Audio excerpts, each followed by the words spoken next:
आप देख रहे हैं के न्यूज खबरों का गुजरात के पाटण में बड़ा सड़क हादसा। टायर फटने से खड़े ट्रक में जा घुसी तेज रफ्तार, 7 की मौके पर ही मौत, 8 लोग घायल।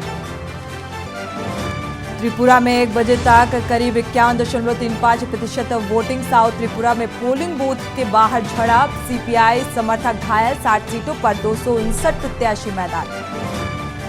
मुख्यमंत्री योगी का बड़ा बांदा दौरा कल, महाराणा प्रताप चौक का करेंगे अनावरण। कालिंचर मेले का लेंगे जायजा। ईडी की यूपी में 20 ठिकानों पर छापेमारी, शैक्षणिक संस्थाओं द्वारा स्कॉलरशिप में फर्जीवाड़ा करने से जुड़ा मामला होने पर सूचना। श्री कृष्ण जन्मस्थान शाही ईदगाह में आ सकता है फैसला। महेंद्र प्रताप सिंह के रिवीजन वाद में शाही ईदगाह के सर्वे की हुई थी मांग। और गाजीपुर के 2 केंद्रों पर पकड़े गए 4 मुन्ना भाई, केंद्र व्यवस्थापक पर एफआईआर। यूपी बोर्ड एग्जाम देते समय पुलिस ने पकड़ा। आप देख रहे हैं के न्यूज खबरों का सारथी। नमस्कार, आप देख रहे हैं के न्यूज। मैं हूं आपके साथ सोनी चौहान। खबरों की शुरुआत करते हैं इस वक्त की बड़ी और अहम खबर के साथ। आपको बता दें, यूपी बोर्ड की महापरीक्षा आज से शुरू हो चुकी है और सुबह की पाली में हिंदी का आज पेपर था और सुरक्षापूर्ण तरीके से नकल विहीन परीक्षा कराने का जो लक्ष्य है उसको देखते हुए कड़ी सुरक्षा व्यवस्था के बीच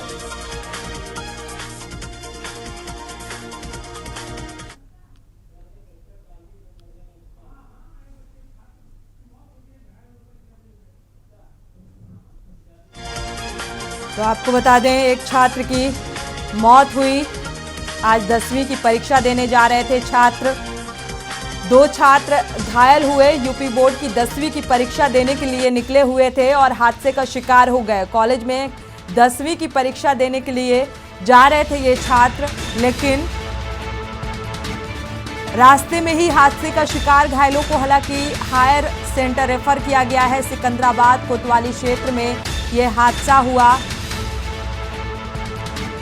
और 3 छात्रों को ट्रैक्टर ने टक्कर मारी है। एक छात्र की इस हादसे में मौत हो गई है, 2 की हालत गंभीर बताई जा रही है। घायलों को अस्पताल में भर्ती कराया गया है।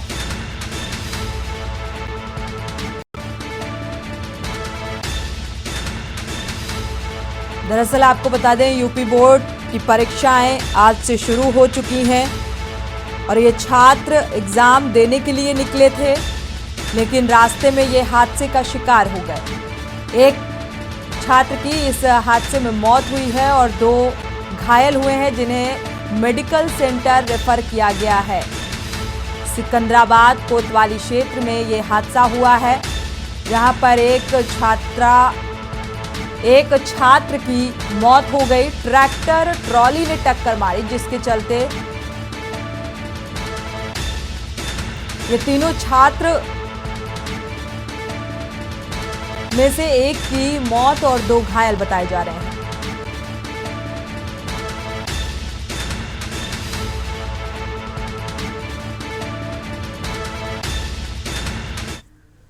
और इसी बीच बड़ी खबर जौनपुर से दूसरे की जगह परीक्षा दे रही एक लड़की पकड़ी गई है। प्रथम पाली में हिंदी की परीक्षा दे रही थी लड़की। कक्ष निरीक्षक ने लड़की को पकड़ा है। प्रधानाचार्य ने लड़की के खिलाफ तहरीर दी। तहसीलदार के निर्देश पर यह तहरीर दी गई।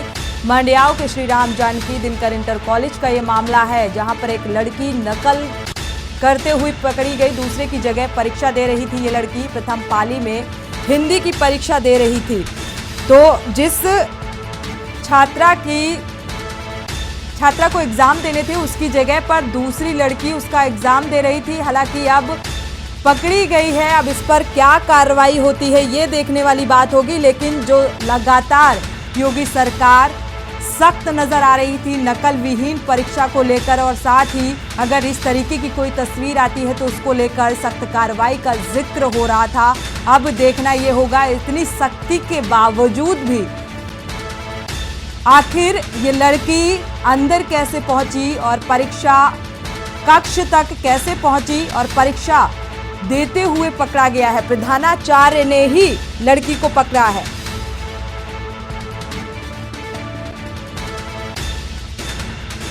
तो इतनी सख्ती के बावजूद, क्योंकि छात्र जब एग्जाम देने के लिए परीक्षा हॉल में पहुंचते हैं तो उससे पहले प्रवेश पत्र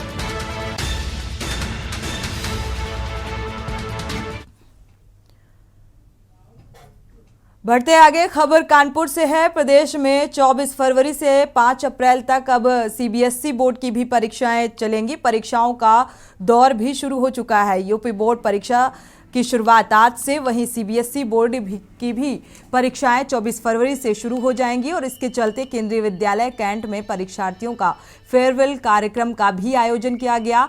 आपको बता दें कि केंद्रीय विद्यालय कैंट के प्रधानाचार्य सोमपाल ने बताया कि 12वीं के छात्र छात्राओं को प्रवेश पत्र वितरित किए जाएंगे और साथ ही साथ फेयरवेल किया गया, जिसमें बच्चों के नृत्य संगीत के जो कार्यक्रम हैं वो पेश किए गए।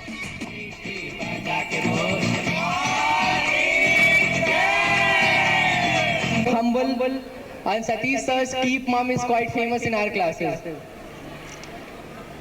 Pradeep sir, sorry.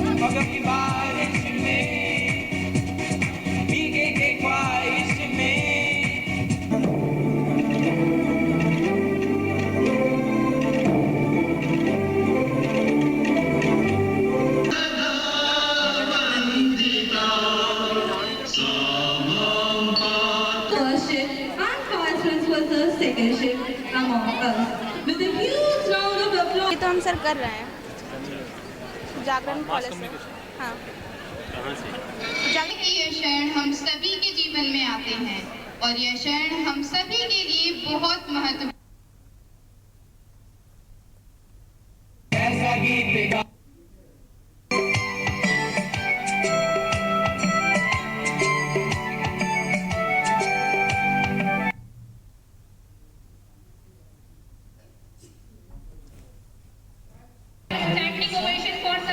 हम इस समय मौजूद हैं केंद्रीय विद्यालय कैंट में, जहां पर आज 10th एंड 12th के बच्चों की विदाई का समारोह चल रहा है।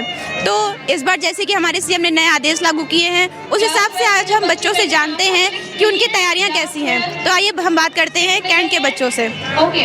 तो जैसे कि इस बार सीएम ने नए आदेश लागू किए हैं, उसको लेकर क्या कहेंगे? प्रिपरेशन एग्ज़ाम के लिए काफ़ी अच्छी चल रही है। वही ना है कि मतलब पूरे साल भर पढ़ेंगे तो एक दिन से कोई फ़र्क नहीं पड़ेगा, साल भर नहीं पढ़ेंगे तो भी एक दिन से कोई फ़र्क। दरअसल आपको बता दें, यूपी बोर्ड की परीक्षाएं आज से शुरू हो चुकी हैं और ये छात्र एग्जाम देने के लिए निकले थे, लेकिन रास्ते में ये हादसे का शिकार हो गए। एक छात्र की इस हादसे में मौत हुई है और 2 घायल हुए हैं, जिन्हें मेडिकल सेंटर रेफर किया गया है। सिकंदराबाद कोतवाली क्षेत्र में ये हादसा हुआ है, जहां पर एक छात्र की मौत हो गई। ट्रैक्टर ट्रॉली ने टक्कर मारी, जिसके चलते ये तीनों छात्र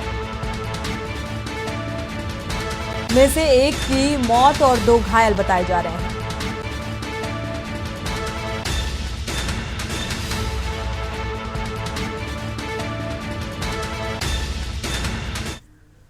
और इसी बीच बड़ी खबर, जौनपुर से दूसरे की जगह परीक्षा दे रही एक लड़की पकड़ी गई है। प्रथम पाली में हिंदी की परीक्षा दे रही थी लड़की।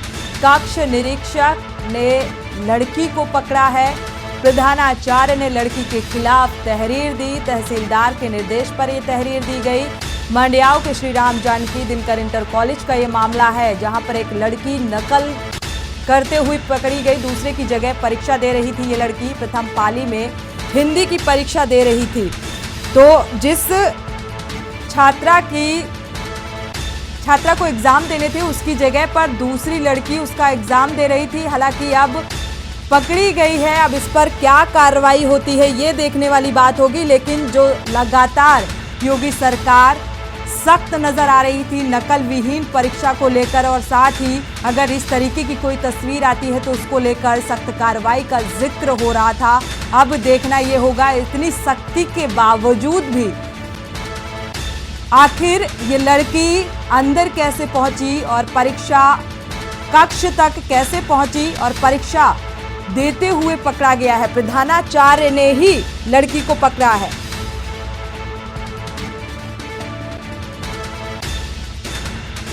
तो इतनी सख्ती के बावजूद, क्योंकि छात्र जब एग्जाम देने के लिए परीक्षा हॉल में पहुंचते हैं तो उससे पहले प्रवेश पत्र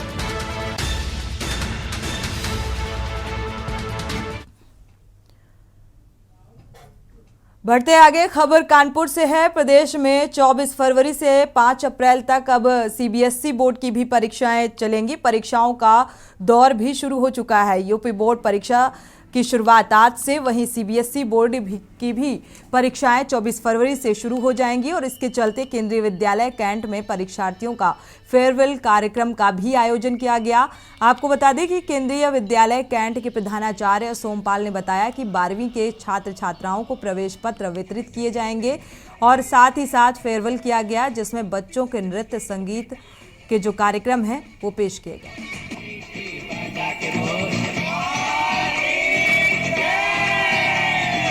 Humble and Satish sir's Keep Mom is quite famous in our classes. Pradeep sir, sorry.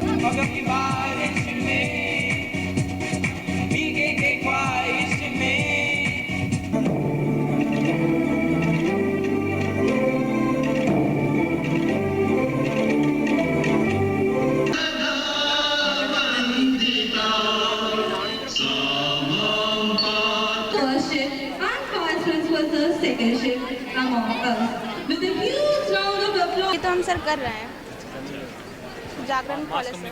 हाँ, ये क्षण हम सभी के जीवन में आते हैं और यह क्षण हम सभी के लिए बहुत महत्वपूर्ण।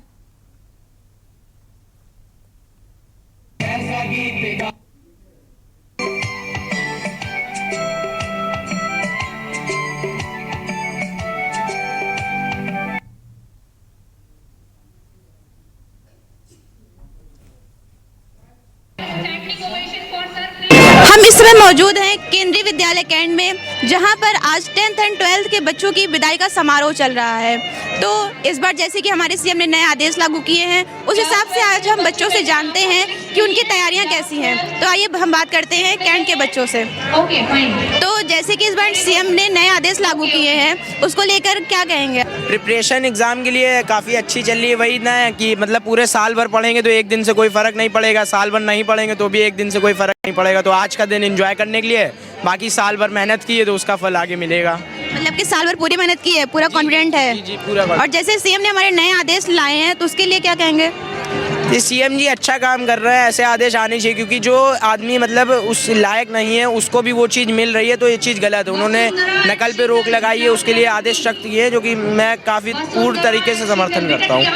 आगे आपसे बात कर लेते हैं। क्या नाम है आपका? मिलन कुमार। तो आप क्या कहना चाहेंगे? मैं ये कहना चाहूँगा, साल भर हम लोग ने तो इतना अच्छा कराया, हमारे टीचर्स ने भी हम लोग को इतना अच्छा तैयारी कराया, तो वहाँ जाके हम लोग को तो कोई दिक्कत नहीं है। हम लोग पूरा एकदम तैयार हुए हैं, एकदम बढ़िया। मतलब 100% कॉन्फिडेंट है। कितने परसेंटेज लाएंगे? है 90 अबव आएंगे। 90 अबव आएंगे। चलिए, आपका नाम? अभय यादव। आपकी क्या प्रिपरेशन है? प्रिपरेशन काफ़ी अच्छी चल रही है। चल रही है हाँ अभी भी? हाँ, ऑन प्रोसेस है, क्योंकि प्रिपरेशन बंद नहीं कर सकते ना। अगर बंद कर देंगे तो फिर रिवाइज नहीं होगा, तो फिर लिख के क्या आएंगे। कब से एग्जाम है आपके? 24 फर्स्ट एग्जाम इंग्लिश। तो कैसी प्रिपरेशन है? इंग्लिश की काफ़ी अच्छी है, बहुत बढ़िया। इंग्लिश में मतलब प्रिपरेशन करने की ज़रूरत भी नहीं है। मतलब आपका भी 90+? हाँ 90+। जैसा कि आपने बताया कि हम इस समय मौजूद हैं कानपुर विद्यालय कैंट में, जहां पर 12th एंड 10th क्लास के बच्चों का विदाई का समारोह चल रहा है। तो आइए उसी के बीच हम बात करते हैं बच्चों से, क्या तैयारियां हैं उनको एग्जाम्स को लेकर। तो क्या नाम है आपका? मेरा नाम अंकिता है।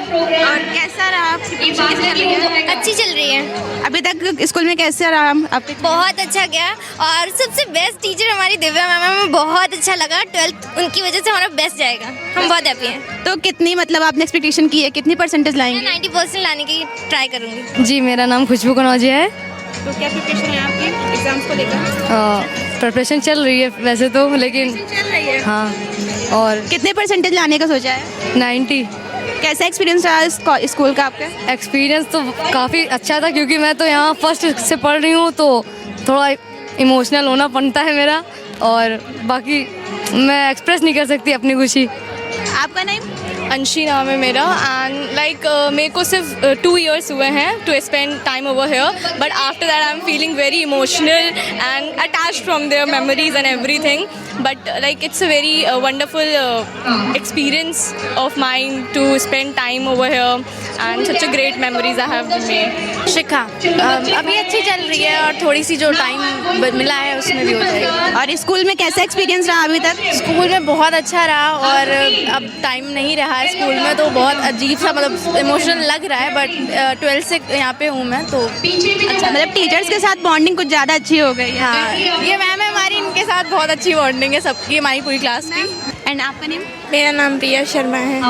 आपकी क्या है प्रिपरेशन? और काफ़ी अच्छी है। हमारी दिव्य प्रभा मैम जो मेरी सबसे फेवरेट मैम है, उनकी वजह से सारा सब कुछ अच्छा चल रहा है और अच्छे मार्क्स भी आ रहे हैं, उसकी वजह से हमने बहुत अच्छा गेन भी किया है। आगे जाके ऐसा लगेगा कि बस अब जो टीचर्स थे हमारे साथ, जो चाइल्ड वाले और फ्रेंडशिप जो थी, अब वो रह नहीं जाएगी और हम लोग अकेले रह जाएंगे और मैम लोग मतलब इमोशनल सा।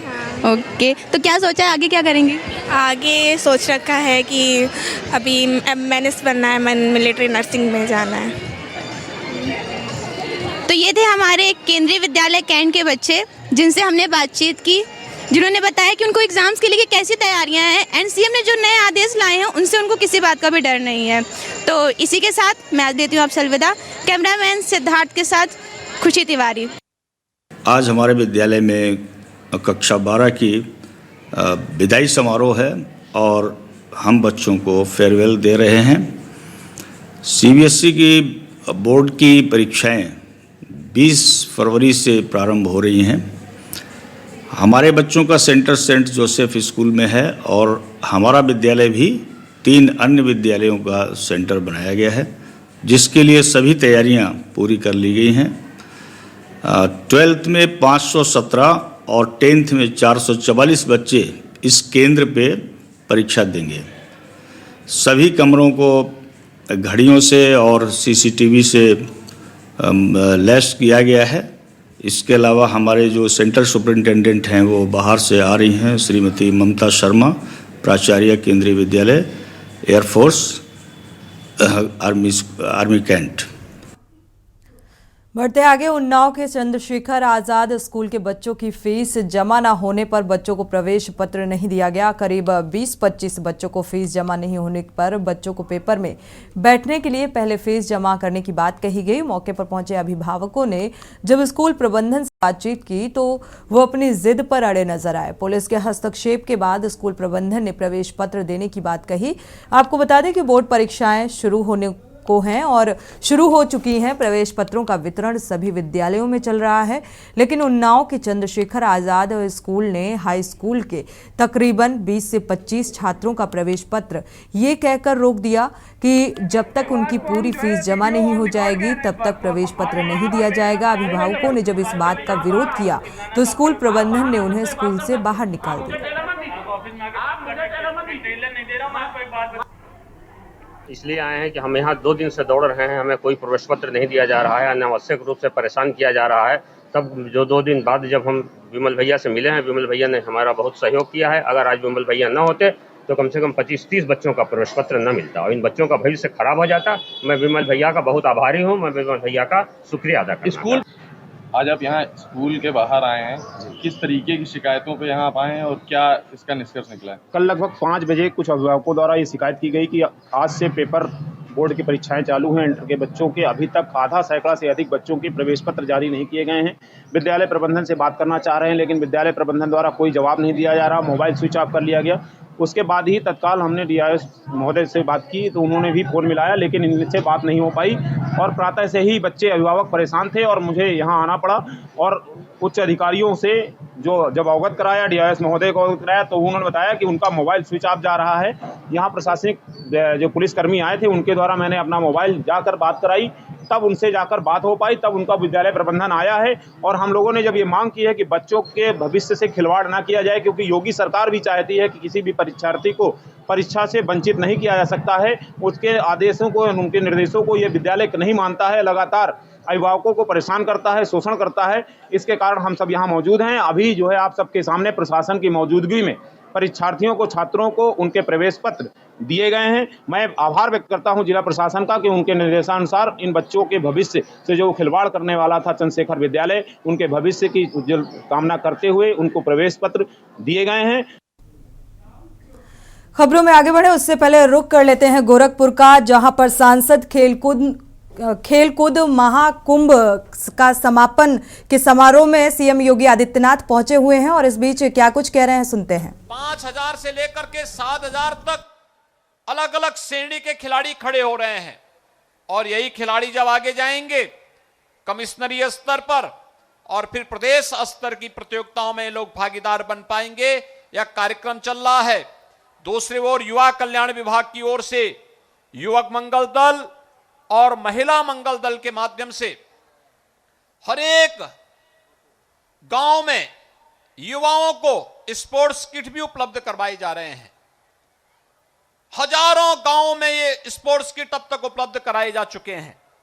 आज के इस अवसर पर मैं आप सबको इस बात के लिए आश्वस्त करता हूं कि केंद्र और राज्य सरकार मिलकर के खेलकूद की इन प्रतियोगिताओं को प्रोत्साहित करने के लिए हर प्रकार का सहयोग करेगी। मेरी प्रदेश के सभी युवाओं से अपील होगी कि हम बढ़ चढ़ करके इन सभी प्रतियोगिताओं में प्रतिभाग करें। आज यहां पर मैंने हॉकी का ये फाइनल मैच भी देखा है और मैं देख रहा था कितना बेहतरीन खेल दोनों टीमें कर रही थी और हर खेल हमें कुछ नयापन करने की प्रेरणा भी देता है, नया सीखने की भी। उन सभी प्रतियोगिताओं के माध्यम से हम लोग खेल कूद की इन गतिविधियों को और तेजी के साथ आगे बढ़ाने में सफल होंगे। मैं आज के इस अवसर पर एक बार प्रतिभाग करने वाले सभी खिलाड़ियों को हृदय से बधाई देता हूं, उनका अभिनंदन करता हूं। यहां के लोकप्रिय सांसद और यहां के सभी गोरखपुर संसदीय क्षेत्र से जुड़े हुए सभी विधायकों को भी मैं इस अवसर पर हृदय से धन्यवाद देता हूं कि उन्होंने सांसद खेलकूद प्रतियोगिता को सफलता की एक नई ऊंचाई तक पहुंचाया है। कुछ ही देर में आदरणीय प्रधानमंत्री जी का संदेश हम सबको प्राप्त होगा। आप प्रधानमंत्री जी के संदेश से प्रेरणा प्राप्त करते हुए खेलकूद के प्रति और राष्ट्र के प्रति अपने दायित्वों के निर्वहन के लिए अपने आप को समर्पित करेंगे। इस विश्वास के साथ आप सबको शिवरात्रि की भी मंगलमय शुभकामनाएं देते हुए अपनी वाणी को विराम देता हूं। जय हिंद। बहुत बहुत धन्यवाद पूज्य महाराज श्री। आपके मार्गदर्शन में, आपके आशीर्वचन से गोरखपुर खेलों की दुनिया में नई ऊंचाइयां हासिल करेगा, ऐसा हम सब आपको विश्वास दिलाते हैं। और इसके बाद जिनके शानदार नेतृत्व में यह देश, यह राष्ट्र परम वैभव को प्राप्त करने की दिशा में मजबूती से कदम बढ़ा रहा है, ऐसे अपने यशस्वी प्रधानमंत्री, माननीय प्रधानमंत्री जी भारत सरकार के संबोधन का वीडियो प्रसारण आप सबके बीच प्रस्तुत है। उत्तर प्रदेश के मुख्यमंत्री योगी आदित्यनाथ जी, गोरखपुर के सांसद भाई रविकिशन जी, उपस्थित युवा खिलाड़ियों, कोचेस, अभिभावकगण और साथियों, सबसे पहले मैं महायोगी गुरु गोरखनाथ की पवित्र धरती को श्रद्धापूर्वक नमन करता हूं। सांसद खेल प्रतियोगिता में शामिल हो रहे सभी खिलाड़ियों को मैं बधाई देता हूं, अपनी शुभकामनाएं देता हूं।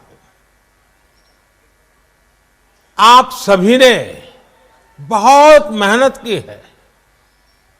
इस प्रतियोगिता में कुछ खिलाड़ियों को जीत मिली होगी, कुछ को हार का सामना करना पड़ा होगा।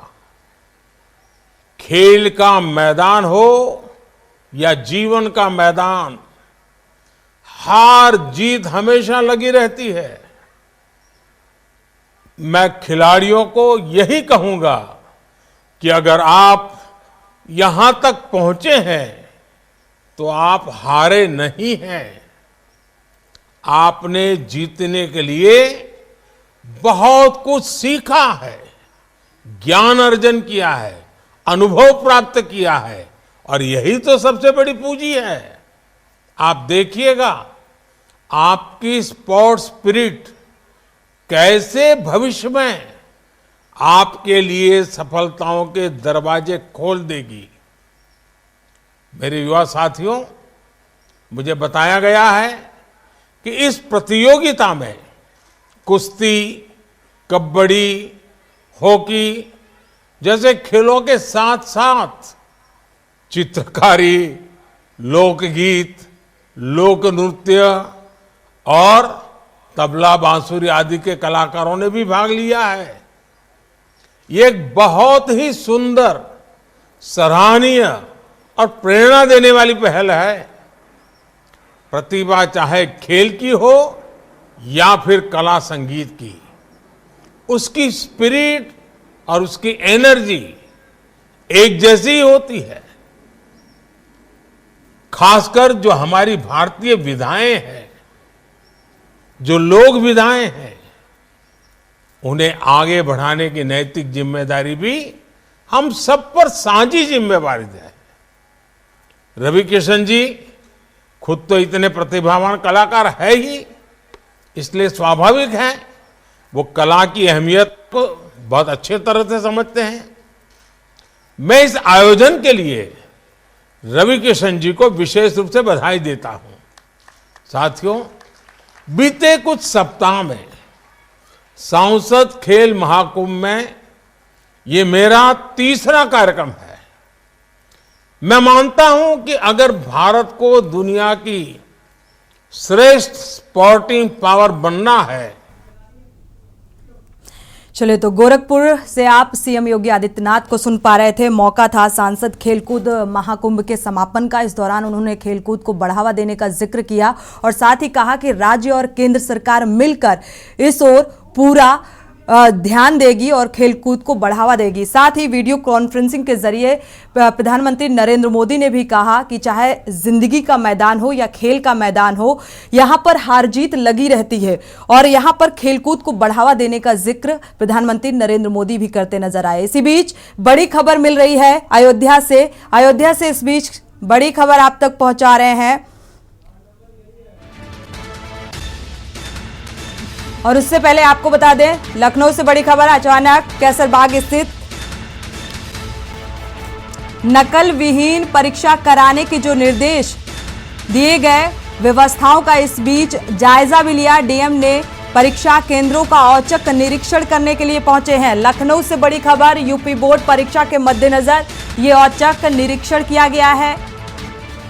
अचानक कैसरबाग स्थित सेंटिनियल इंटर कॉलेज पहुंचे हैं डीएम, व्यवस्थाओं का जायजा लेने के लिए, ताकि जो सख्त दिशा निर्देश हैं उनका पालन किया जा रहा है। नकल विहीन परीक्षा कराए जाने को लेकर यह औचक निरीक्षण।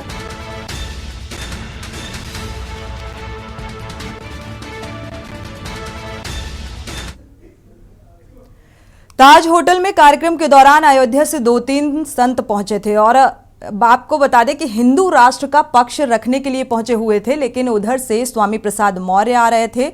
हनुमानगढ़ी के महंत राजूदास अपने 2-3 संतों के साथ जैसे निकले, वैसे ही स्वामी प्रसाद मौर्य ने उन्हें जल्लाद और आतंकवादी कहते हुए अपने समर्थकों के साथ हमला कर दिया। इसके बाद श्री राम के जयघोष के साथ जब हम दौड़े, वैसे ही स्वामी प्रसाद मौर्य अपने समर्थकों के साथ भाग निकले। बाद में प्रशासन द्वारा बीच बचाव किया गया। साथ ही आपको बता दें कि जगत गुरु परमहंसा आचार्य ने उत्तर प्रदेश के मुख्यमंत्री योगी आदित्यनाथ से स्वामी प्रसाद मौर्य पर कठोर कार्रवाई करने की अपील की है। लखनऊ के ताज होटल में एक कार्यक्रम था जिसमें अयोध्या से 2-3 संतों को बुलाया गया था। मुझे भी हिंदू राष्ट्र पर वहां अपना पक्ष रखने के लिए बुलाया गया।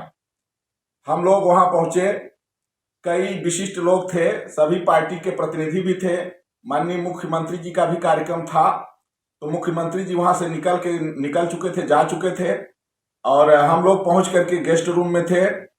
उधर से स्वामी प्रसाद मौर्य का कार्यक्रम खत्म हुआ तो अपने काफिले से निकल रहे थे। उनके बाद हम लोग का कार्यक्रम था, तो हम लोग जैसे हनुमानगढ़ी के श्री राजूदास जी बाहर निकले और 2-3 संत निकले और वो उधर से वो मौर्य आ रहे थे।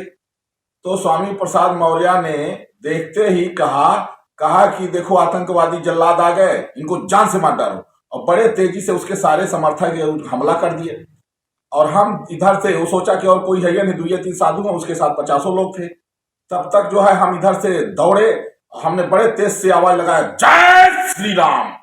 जैसे हमने इतने तेज से जय श्री राम बोला तो फिर स्वामी प्रसाद सबसे पहले भागा और सारे लोग छोड़ के भागे। हालांकि हमको उस समय जो है तब तक जो है प्रशासन वहां हमको रोक लिया, वहां नहीं जा पाए हम।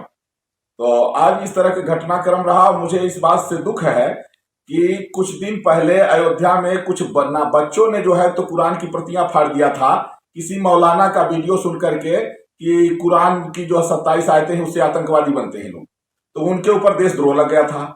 और रामायण की प्रतियां जो है स्वामी प्रसाद मौर्य जहर उगल के जलवा रहे हैं, उनके अनुयायी जला रहे हैं। स्वामी प्रसाद के ऊपर जो है तो देशद्रोह क्यों नहीं लगा, उनको जो है अभी तक अरेस्ट क्यों नहीं किया गया। और इसी बीच आपको बता दें, लखनऊ से बड़ी खबर मिल रही है। इस चौपाई में कुम्हार जाति को नीचा बताया गया है। एक बार फिर से ये विवाद गहराता नजर आ रहा है। चौपाइयों और दोहों के विवाद में एक नया पन्ना जुड़ा है। जे वर्णाधम तेली कुम्हार स्वपचित किरात, ये शब्द हैं जो इस चौपाई में इस्तेमाल किए गए हैं और इस चौपाई को जाति विशेष से जोड़ दिया गया है, यानी कि कुछ शब्दों को नीचा बताया गया है। तो रामचरितमानस की एक और चौपाई पर सपा का पोस्टर जारी हुआ है। बड़ी खबर लखनऊ से, चौपाइयों और दोहों के विवाद में एक नया पन्ना जुड़ता नजर आ रहा है।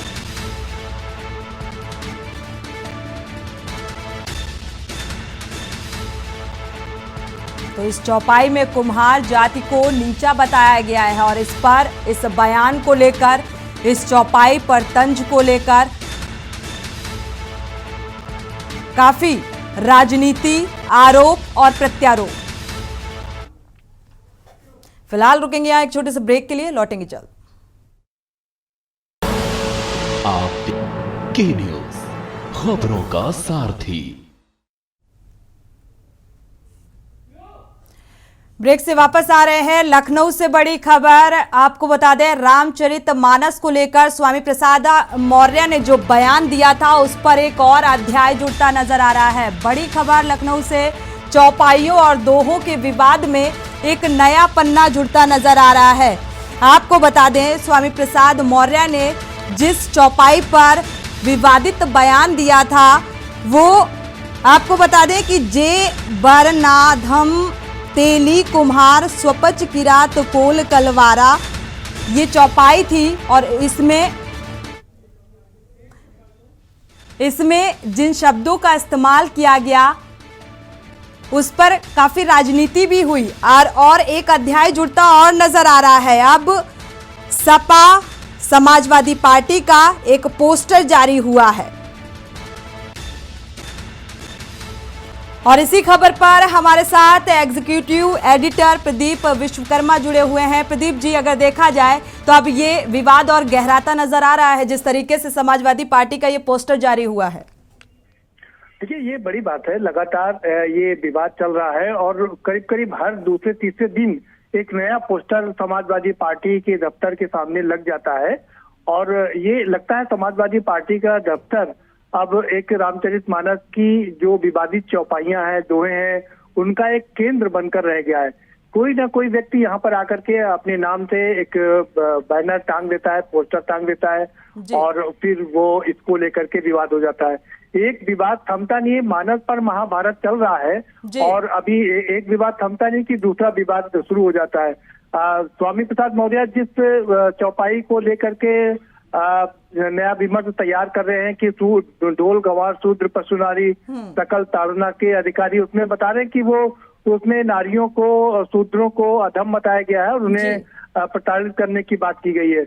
और अब इसी कड़ी में ये जो आप जे वर्णाधम तेली कुम्हारा स्वपच विपात कोल, इसका मतलब है कि इसमें कुम्हार जाति, कुम्हार एक बहुत बड़ी जाति होती है जो बर्तन बनाती है और उस पर उसको नीच बताया गया, उस जाति को नीच बताया गया। यानी कि जो 97% का जो विमर्श यहाँ पर चल रहा है, 97% वर्सन 3% का, उसमें एक एक करके जातियों को जोड़ा जा रहा है और ये लगातार बढ़ता जा रहा है। हमने कल भी देखा जिस तरीके से ताज होटल में साधु संत के साथ में और स्वामी प्रसाद मौर्य के समर्थकों के साथ में झड़प हुई, ये कोई अच्छी बात नहीं है। ये एक लोकतंत्र में इस तरह से झड़प होना, मारपीट की खबर आना, इसको किसी भी कीमत पर उचित नहीं ठहराया जा सकता। ये लेकिन ये विवाद है कि रुकने का नाम नहीं ले रहा है और मुझे लगता है ये विवाद बढ़ता ही जाएगा जिस तरह से दोहे और चौपाइयों को यहाँ पर लगाया जा रहा है। जी, एक इस विवाद के जरिए, हालांकि पहले ही जिस तरीके से चौपाई को लेकर जो विवाद खड़ा हुआ, उसको लेकर अब एक और नई चीज जुड़ती नजर आ रही है। जिस तरीके से ये पोस्टर लगाया गया है कि जाति विशेष को साधने की कोशिश होती नजर आ रही है। बिल्कुल, देखिए, अब से कुछ देर पहले हमारी स्वामी प्रसाद मौर्य से बात हुई और हमने ये सवाल पूछा उनसे कि क्या ये जो आपकी राजनीति, क्या एक राजनीति के तहत आता है? क्या आप ये सारी राजनीति हो रही है 2024 के चुनाव के मद्देनजर राजनीति हो रही है? तो उनका कहना था कि आप पत्रकार लोग सारी चीजों को राजनीति के नजरिए से देखते हैं, जबकि यहाँ पर 97% लोगों को अधम और नीच बताया जा रहा है। आप कैसे जो इन दोहे जो चौपाइयां हैं जिनमें लोगों, इन जातियों को नीच बताया जा रहा है, आप कैसे उसको बर्दाश्त कर सकते हैं? सवाल ये उठता है प्रदीप जी कि ये चौपाइयां तो एक लंबे अरसे से एक इन पन्नों का हिस्सा रही हैं और आज इस पर विवादित बयान देना कहां तक जायज है? अगर इसे राजनीति से ना जोड़ा जाए तो फिर किससे जोड़ा जाए? बिल्कुल ठीक कह रहे हैं, आपने ठीक कहा। बिल्कुल, हमने यही सवाल उनसे पूछा। आप यकीन मानिए, मैंने यही सवाल उनसे पूछा कि 800 साल हो गए हैं, 800 साल इस रामचरितमानस को लिखे हो गए हैं, उसके बाद अचानक से आपको ये कहाँ से याद आ गई और कैसे आपने इसको अचानक से उठा लिया? और इतना ही नहीं, मैंने ये भी सवाल पूछा उनसे कि आपकी राजनीति करते हुए 55-56 साल हो गए हैं, उस समय आपको क्यों नहीं याद आई? अचानक से ये बात क्यों याद आई?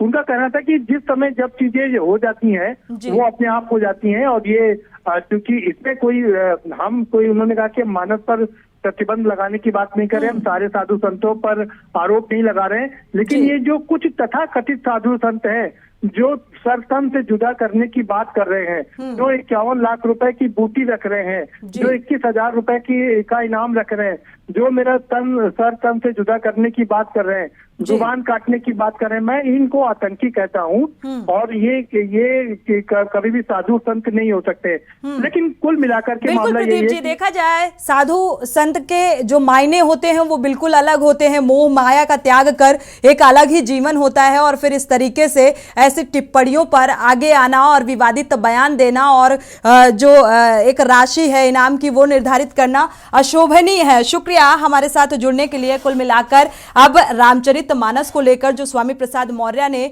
बयान दिया उस पर राजनीति गहराई। जब उनसे सवाल पूछा जाता है कि क्या आगामी 2024 को लेकर ये सारी राजनीति से इसे जोड़ा जाए तो वो साफ मना कर देते हैं, लेकिन मायने यही हैं कि कहीं ना कहीं एक जाति विशेष को साधने की कोशिश है ये। स्वामी प्रसाद मौर्य और राजू दास के विवाद का मामला अब तूल पकड़ता नजर आ रहा है और इस मामले में महंत राजू दास ने अपना पक्ष रखा। उन्होंने कहा कि वो जल्द ही सीएम योगी आदित्यनाथ से मुलाकात कर स्वामी प्रसाद मौर्य के खिलाफ कार्रवाई की मांग करेंगे। आइए सुनते हैं उन्होंने क्या कुछ कहा। कि इस समय मैं रामनगरी अयोध्या में हूँ, हनुमानगढ़ी पे रविदास महान जी हैं। कल जो घटना हुई ताज होटल पे, रवि महान जी से जानकारी करना कैसे क्या हुआ, पहले स्वामी प्रसाद मौर्य जी का प्री प्लानिंग था, क्या था, उसके बारे में महाराज जी बताएंगे। दुखद है, ये राजू दास के ऊपर हमला नहीं है, सनातन धर्म संस्कृति पे हमला है। 1.25 करोड़ हिंदू जनमानस के ऊपर हमला है। जिस प्रकार से स्वामी प्रसाद मौर्य बार बार सनातन धर्म संस्कृति की मजाक बनाते हैं, जिस प्रकार से स्वामी प्रसाद मौर्य हिंदू और हिंदुत्व को गाली देते हैं, जिस प्रकार से स्वामी प्रसाद मौर्य लगातार भगवान राम के बारे में उल्टी सीधी टीका टिप्पणी करते हैं, जिस प्रकार स्वामी प्रसाद मौर्य बार बार साधु संतों को गाली देते हैं, ब्राह्मणों को गाली देते हैं, अच्छी बात नहीं है। इस चीज को लेकर हमारी और उनकी लगातार विवाद चल रहा था और विवाद इस स्तर पे उतर आया कि मैं भी एक कार्यक्रम में था, वो भी एक कार्यक्रम में थे और उन्होंने राजू दास के ऊपर हमला किया। यह दुखद था, निंदनीय है। जी, पहले उन्होंने प्लान क्या सब बना के रखे थे या ऐसा कुछ था? मुझको लगता है कि वो शुरू से ही रामचरितमानस के बारे में उल्टी सीधी टीका टिप्पणी करते हैं और बार बार साधु संतों को अपमानित करने का काम करते हैं, भगवान राम को गाली देते हैं। वो प्री प्लानिंग था पहले से, साजिश के तहत, क्योंकि वो साजिश के तहत ही बार बार टारगेट कर रहे हैं सनातन धर्म संस्कृति को, ये प्लानिंग है। तो अभी आप तो जो है आगे क्या प्लान है गुरु जी? नहीं, वो शुद्ध रूप से मुझको लगता है कि उनको प्रशय आतंकवादियों के द्वारा समाज को बांटने का साजिश कर रहे हैं, दंगा फैलाने की साजिश कर रहे हैं और ये राजू दास के ऊपर हमला नहीं है, सनातन धर्म संस्कृति पर हमला है और हिंदू जनमानस पे हमला है। इसके नाते हम कानूनी विधिक कार्रवाई करेंगे। क्या मुख्यमंत्री से भी मिलने का प्लान है? नहीं, मैं तो मुख्यमंत्री जी से निवेदन करूंगा कि ऐसे विषैले जहर नाग को बाहर में घूमने नहीं देना चाहिए। ये जिस प्रकार से इनके क्रियाकलाप है दुखद है, निंदनीय है। और स्वामी प्रसाद मौर्य लगातार सनातन धर्म संस्कृति को गाली देते हैं, ये दुखद है। समाजवादी पार्टी के राष्ट्रीय अध्यक्ष से मेरा सवाल है कि क्या आप तो एक तरफ कहते हो कि हम सभी धर्मों का सम्मान करते हैं, एक तरफ तो आप कहते हो कि हम भगवान कृष्ण के वंशज है, दूसरी तरफ स्वामी प्रसाद मौर्य राम और कृष्ण को गाली देता है, सनातनियों को गाली देता है। आप प्रसाद देते हो, उसको राष्ट्रीय पद का दर्जा देते हो, और ये दुखद है, निंदनीय है। आपके पार्टी के नेता ऐसा कर रहे हैं। जैसा कि महाराज जी ने बताया कि जो भी है सह पे कार्य का हो रहा है। राजू दास का कहना है कि ये महज राजू दास पर हमला नहीं बल्कि सनातन धर्म पर हमला किया गया है। हमले पर स्वामी प्रसाद मौर्य आक्रामक हुए। स्वामी प्रसाद मौर्य ने बीजेपी सरकार पर हमला बोला और कहा कि बीजेपी सरकार मेरे हत्या करने वालों के साथ मिली हुई है। भाजपा सरकार मेरी हत्या कराना चाहती है। कोई मेरा सिर काटने के लिए 21 लाख तो कोई 51 लाख की सुपारी दे रहा है। कोई जीभ काटने के लिए 5 लाख तो कोई 11 लाख की सुपारी दे रहा है। कोई हाथ काटने के लिए, कोई कान काटने के लिए, कोई नाक काटने के लिए, और कोई हत्या करने की बात कर रहा है। तो स्वाभाविक रूप से यह साधु वेश में जो आतंकवादी और आपराधिक चेहरे हैं, सरकार को चिन्हित करके उनके खिलाफ कड़ी कार्रवाई करनी चाहिए थी, एफआईआर दर्ज करानी चाहिए थी। स्वतः संज्ञान लेते हुए ऐसे बयान देने वालों को, जिन्होंने सार्वजनिक बयान दिया, इलेक्ट्रॉनिक प्रिंट मीडिया के सामने बयान दिया, बयान देते हुए उनकी फोटो भी है, और उसके बावजूद सरकार के कान पर जूं नहीं रेंग रही है। प्रदेश की सरकार और केंद्र की सरकार मेरे हत्या की साजिश करने वालों के साथ शामिल है। भाजपा सरकार मेरी हत्या कराना चाहती है, और इसीलिए ऐसे घटिया बयान देने वालों के खिलाफ भी सरकार किसी प्रकार की कार्रवाई करने से कतरा रही है। हमने अपना सुरक्षा संबंधी पत्र एक बार नहीं 2 बार दे दिया है। एक पत्र माननीय प्रधानमंत्री जी को और एक पत्र महामहिम राष्ट्रपति जी को, साथ ही साथ हमने उत्तर प्रदेश के प्रमुख सचिव गृह को भी इस आशय का पत्र दिया। चलो, तो स्वामी प्रसाद मौर्य का कहना है कि पूरी तरीके से जो केंद्र सरकार है या बीजेपी सरकार है वो हत्या कराने की साजिश कर रही है। दरअसल वो इसलिए कह रहे हैं क्योंकि जो महंत राजू दास हैं उन्होंने कहा था कि शरीर से धड़ अलग कर दिया जाएगा और इनाम भी रखा था 21 लाख का। स्वामी प्रसाद मौर्य और राजू दास के विवाद का मामला अब तूल पकड़ता नजर आ रहा है। दोनों एक दूसरे पर वार और पलटवार कर रहे हैं। स्वामी प्रसाद ने कहा कि साधु के भेष में आपराधिक प्रवृत्ति के लोग हैं। ये धर्मों में आस्था रखते हैं, सभी संतों धर्म गुरुओं का मैं सम्मान करता हूं, लेकिन आतंकवादी भाषा बोलने वाले साधु वेश में जो छिपे हुए खूनी भेड़िए हैं, उनको मैं साधु संत की कतार में नहीं मानता। साधु संत आदर्श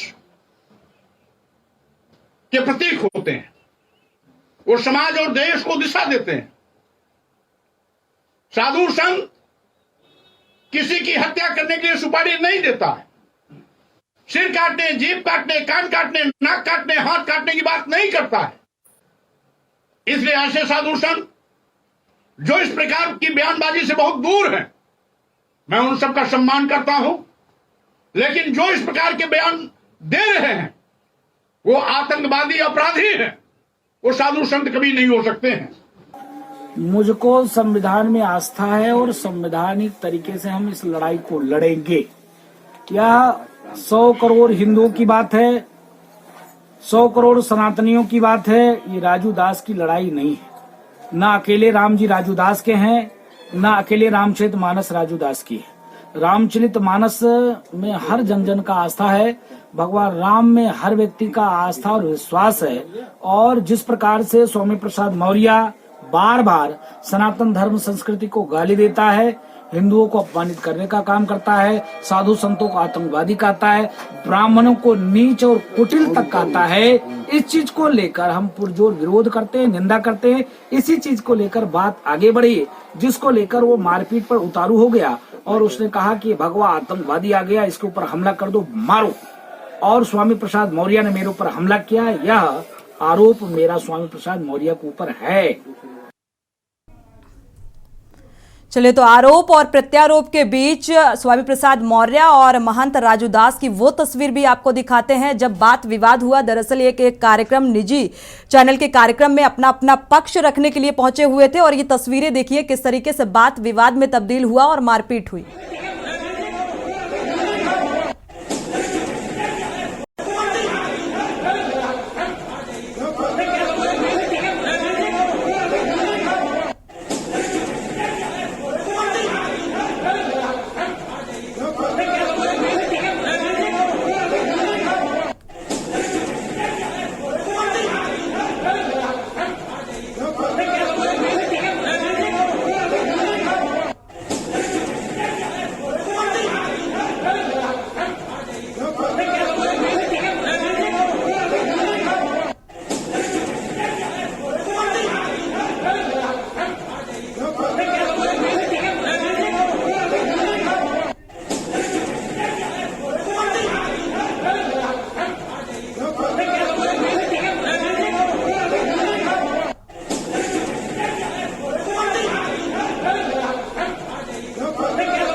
और अब बात करेंगे यूपी बोर्ड की महापरीक्षा को लेकर। बरेली से बड़ी खबर आपको बता दें, डग्गामार बस ने छात्रों को रौंदा है। बाइक से एग्जाम देकर घर लौट रहा था ये छात्र और हादसे का शिकार हो गया। हादसे में एक छात्र की इलाज के दौरान मौत भी हो गई।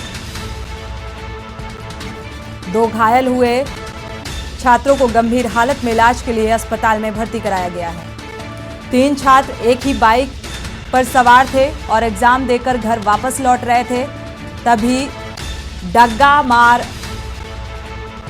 बस के शीशे भी तोड़े गए और इस हादसे का शिकार हुए। पुलिस ने बस और बाइक को कब्जे में ले लिया है और इस पूरे मामले की जांच पड़ताल में जुटी है। शेरगढ़ थाना क्षेत्र का ये मामला बताया जा रहा है। बरेली से बड़ी खबर, डग्गामार बस ने एक छात्र को रौंद दिया और 2 इस बीच घायल हुए हैं जिन्हें अस्पताल में भर्ती कराया गया है।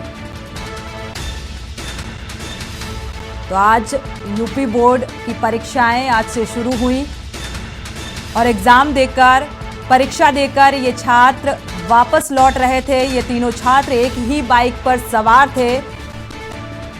डग्गामार वाहन की चपेट में आने से इस हादसे का शिकार हो गए। आक्रोशित लोगों ने डग्गामार बस के शीशे भी तोड़े, अपनी नाराजगी भी जाहिर की। 2 की हालत बेहद गंभीर बताई जा रही है। अस्पताल में भर्ती कराया गया है, इलाज जारी है।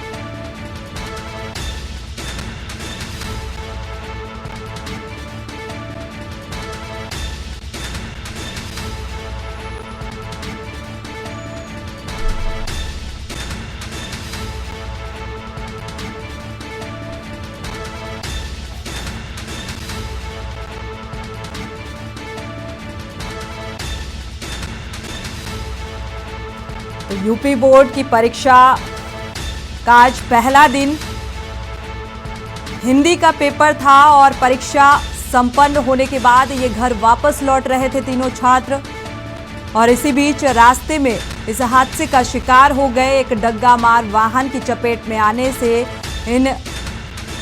एक छात्र की मौत हो गई और 2 की हालत गंभीर बताई जा रही है। हालांकि इलाज जारी है। बरेली से खबर,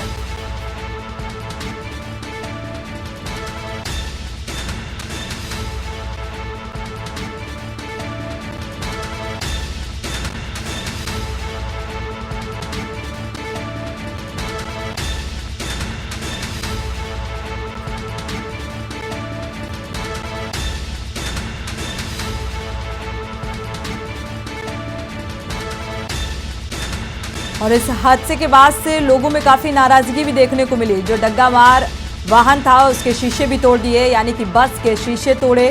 हालांकि पुलिस मौके पर पहुंची, घटनास्थल पर बस और बाइक को कब्जे में ले लिया है। बरेली से संवाददाता शानू कुमार जुड़े हुए हैं। शानू, हालांकि पुलिस घटनास्थल पर पहुंची हुई है, क्या कुछ कार्रवाई होती नजर आ रही है बस चालक के खिलाफ?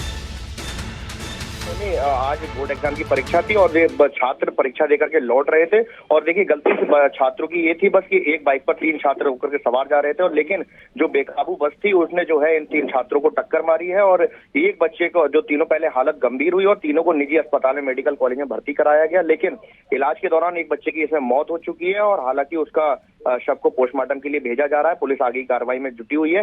देखिए और साफ तौर पर वहाँ की जो भीड़ थी उसने हंगामा काटा, बस के साथ तोड़फोड़ की है, लेकिन अभी जो जानकारी मिल पा रही है कि जो बस चालक है वो कहीं ना कहीं फरार वाली कंडीशन में है, लेकिन बस को अभी जो है हिरासत में ले लिया गया है और आगे की कार्रवाई की जा रही है। और देखिए जो आसपास जो सीसीटीवी कैमरे लगे हुए थे उसके आधार को भी जांचा जा रहा है कि आखिर गलती किसकी थी और किस तरीके से इस हादसे को अंजाम दिया गया है। जी शानू, साथ ही जो 2 छात्र घायल हैं, जो जिनका इलाज जारी है, उनकी स्थिति क्या कुछ नजर आ रही है? देखिए बिल्कुल सोनी, जो 2 छात्र हैं फिलहाल तो तीनों को ही चोटें बहुत गंभीर आई थी, लेकिन अब एक की मौत हो चुकी है और जो 2 छात्र हैं उनकी भी अभी हालत गंभीर है और जो श्री राममूर्ति मेडिकल कॉलेज है उसमें उनका दोनों का इलाज चल रहा है। फिलहाल अभी जो डॉक्टरों की बात की जाए उनकी तरफ से जो जानकारी मिल पाई है अभी तक स्थिति उनकी सामान्य है, लेकिन अभी भी उनके लिए कुछ कहा नहीं जा सकता, लेकिन हालत अभी गंभीर बनी हुई है। शुक्रिया इस तमाम जानकारी को साझा करने के लिए। हालांकि बस चालक जो है वो मौके से फरार है, जैसा कि हमारे संवाददाता ने बताया, और सीसीटीवी फुटेज के आधार पर पुलिस इस पूरे मामले की जांच पड़ताल में जुटी हुई है कि आखिर किसकी गलती की वजह से ये हादसा हुआ। और इसी बीच सिद्धार्थ नगर से बड़ी खबर मिल रही है। 2 बाइकों में आमने सामने की जोरदार टक्कर हुई है। बड़ी खबर सिद्धार्थ नगर से, इंटर की परीक्षा देने जा रहे छात्र की हादसे में मौत हो गई। हादसे में घायल 3 छात्रों की हालत बेहद ही गंभीर बताई जा रही है।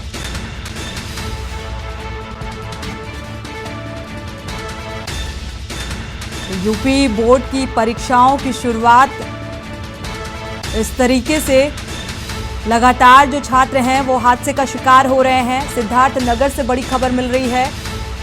डुमरियागंज की खैर टेक्निकल इंटर कॉलेज में परीक्षा थी और परीक्षा देने के लिए ये छात्र पहुंचे हुए थे।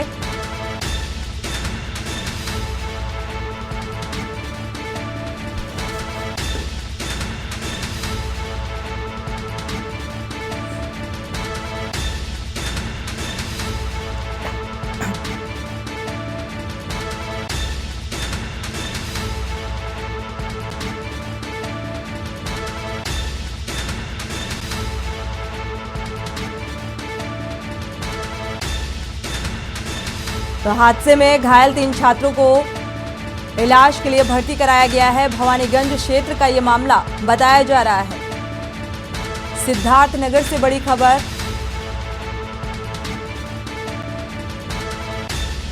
मृतक छात्र भड़ेरिया गांव का रहने वाला बताया जा रहा है, जो इस हादसे में जिसकी मौत हुई। 2 बाइकों की आमने सामने की भिड़ंत हुई, जिसके चलते ये हादसा। इंटर की परीक्षा कर वापस लौट रहे थे ये छात्र। हादसे में घायल 3 छात्रों की हालत बेहद ही गंभीर बताई जा रही है। हालांकि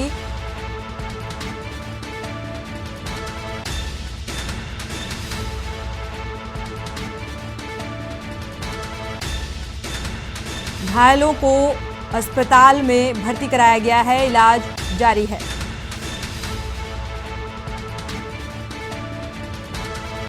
तो खैर टेक्निकल इंटर कॉलेज में परीक्षा चल रही थी और परीक्षा देकर ये छात्र वापस लौट रहे थे। 2 बाइकों की आमने सामने भिड़ंत हुई, जिसके चलते ये छात्र घायल हो गए।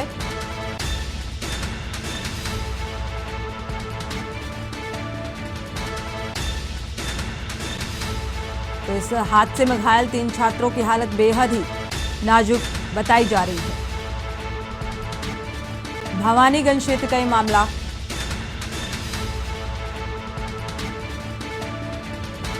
सिद्धार्थ नगर से संवाददाता पुरुषोत्तम दुबे जुड़े हुए हैं। पुरुषोत्तम, क्या जानकारी है इस संबंध में? पुरुषोत्तम, आप तक आवाज पहुंच पा रही है? पुरुषोत्तम से दोबारा संपर्क करने की कोशिश करेंगे। तो इस घटना में क्या कुछ अपडेट मिलती है जानने की कोशिश, और साथ ही दो बाइकों की भिड़ंत के चलते ये हादसा हुआ है। इंटरमीडिएट की परीक्षा देकर ये 3 छात्र वापस लौट रहे थे और हादसे का शिकार हो गए।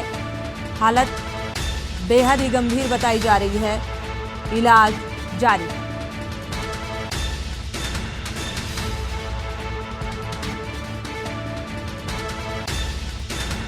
भवानीगंज क्षेत्र का ये मामला बताया जा रहा है।